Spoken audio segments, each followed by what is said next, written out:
O mundo está repleto de coisas, objetos, fatos e lugares que até agora a ciência não conseguiu encontrar uma explicação. E como todos vocês sabem, quando não encontram explicação para algo, surgem teorias completamente malucas.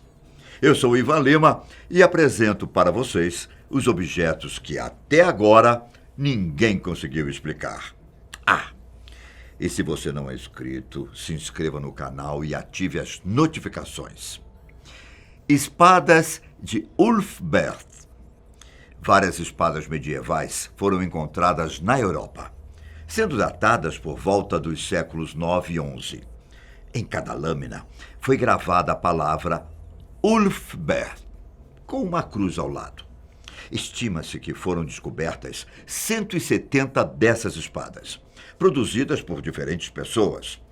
Feitas de metal puríssimo, essas espadas causam perplexidade nos estudiosos, que se perguntam: que tipo de tecnologia foi usado na época para confeccionar as espadas? Sendo espadas fortes, leves e flexíveis, elas eram perfeitas para o combate corpo a corpo. As espadas eram artigos de luxo que custavam muito mais do que um machado ou lança. Usadas por vikings, essas armas nos provam que esse povo, apesar de visto como bárbaros, estava à frente do seu tempo, em diversos sentidos. Existem vários mistérios que rondam essa espada. O primeiro é: quem foi Ulfberht? Apesar do seu nome estar gravado em várias espadas, historiadores estudiosos nunca conseguiram descobrir quem é ele. Outro mistério é sobre a composição da espada, que tem um teor de carbono 3 vezes maior que o de outros metais disponíveis naquele tempo. Afinal, foi encontrado uma grande adição de carbono no aço, o que resultou um fortalecimento, criando o metal conhecido como aço de cadinho. No processo para forjar o ferro, era preciso que o minério fosse aquecido a 1.600 graus Celsius. Isso fazia com que o mineral se tornasse um líquido fundido e permitia que o ferreiro removesse as impurezas. Só que, na época em que as espadas foram fabricadas, as técnicas não permitiam que o ferro fosse aquecido a uma temperatura tão alta. Então, como diabos essas espadas foram construídas? Talvez a gente nunca descubra. Pedras gigantes da Costa Rica. O mistério dessas enormes esferas começa nos anos 30, quando algumas pessoas que limpavam a área de uma floresta encontraram uma enorme bola de pedra. Depois que a primeira foi encontrada, começaram a aparecer mais e mais esferas. Em pouco tempo, já eram dúzias de esferas, todas elas perfeitamente redondas. Os tamanhos eram variados, algumas eram pequenas, do tamanho de bolas de tênis, outras eram gigantes e pesavam mais de 16 toneladas. Feita a descoberta, faltava saber uma coisa: para que serviam essas pedras?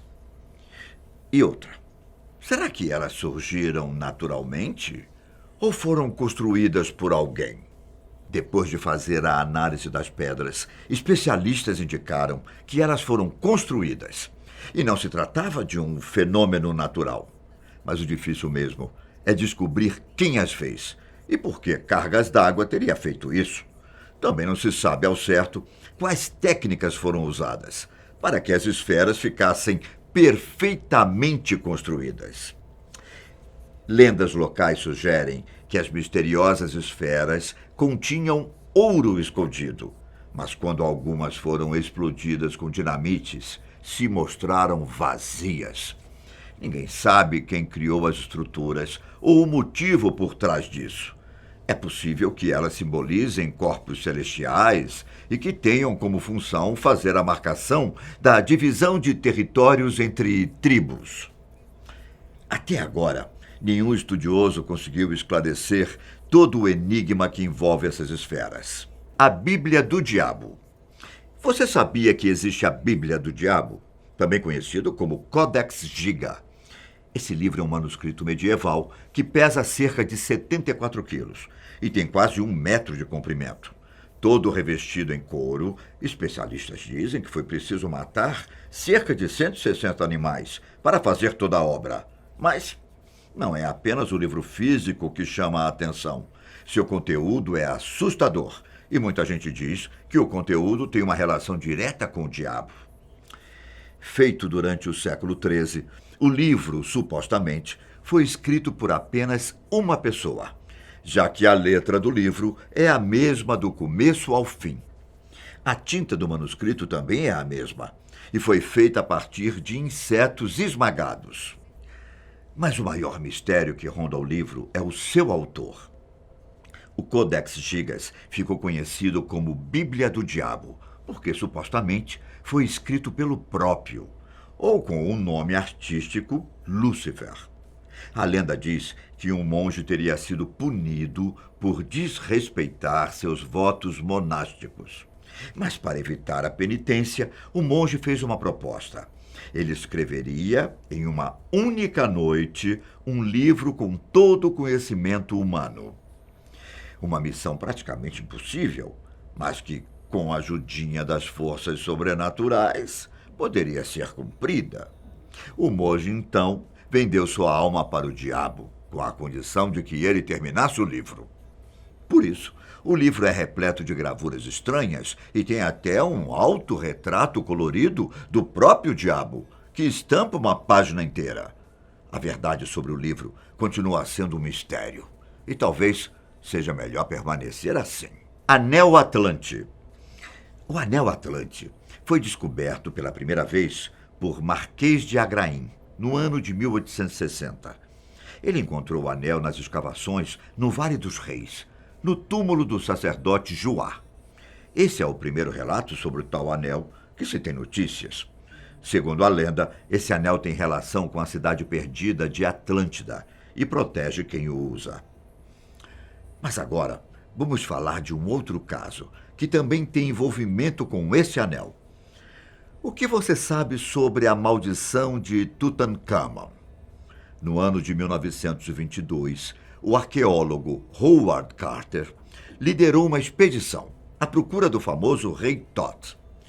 Depois de muito tempo de buscas, Carter encontrou o sarcófago de Tutankhamon, que estava repleto de objetos valiosos que ajudaram a desvendar um pouco mais da história do Egito.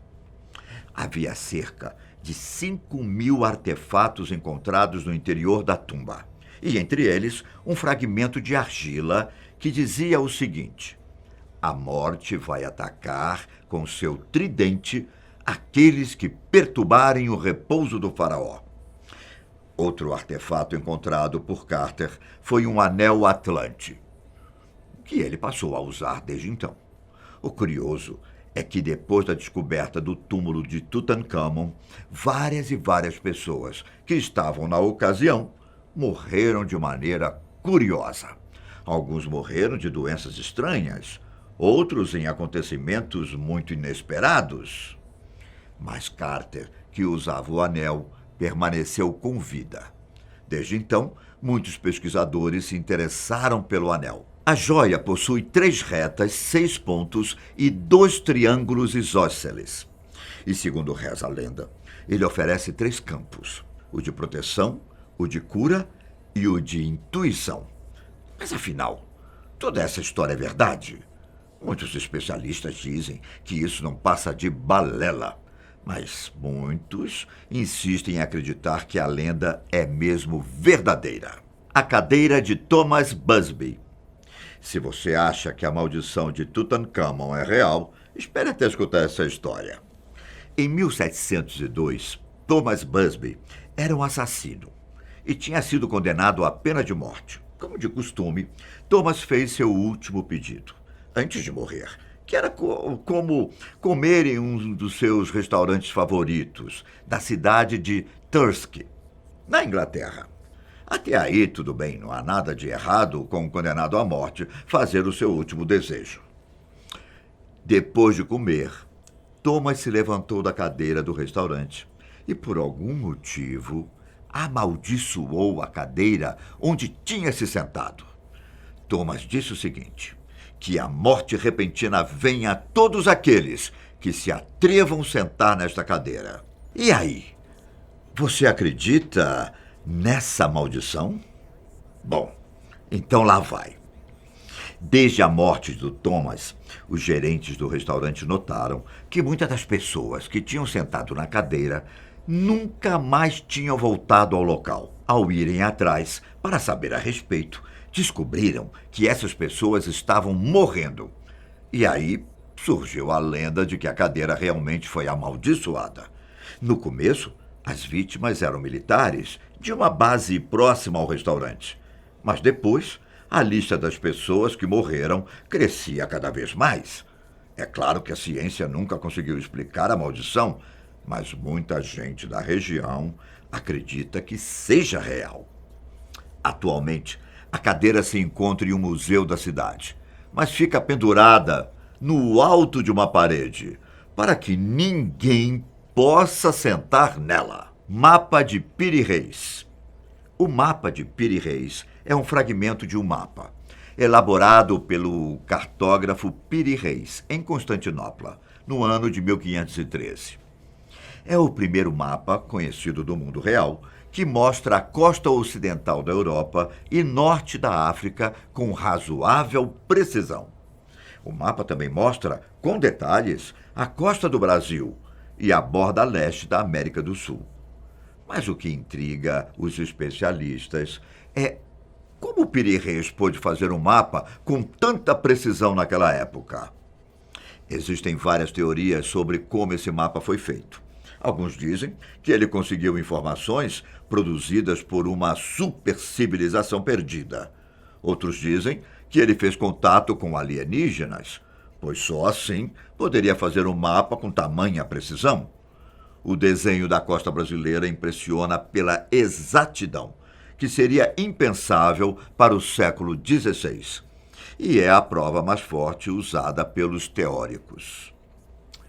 Mas, nesse caso, existe uma suposta explicação para a origem do mapa. Estudiosos dizem que o mapa, possivelmente, foi feito baseado em informações extraídas de um mapa que hoje atualmente está perdido, mas que foi desenhado ou supervisionado por Cristóvão Colombo. Porém, essa teoria nunca foi provada e até hoje permanece um grande mistério sobre como Piri Reis conseguiu fazer um mapa tão preciso. Esses foram alguns dos objetos que até agora a ciência não conseguiu encontrar uma explicação. Espero que tenham gostado. Até a próxima. Tchau.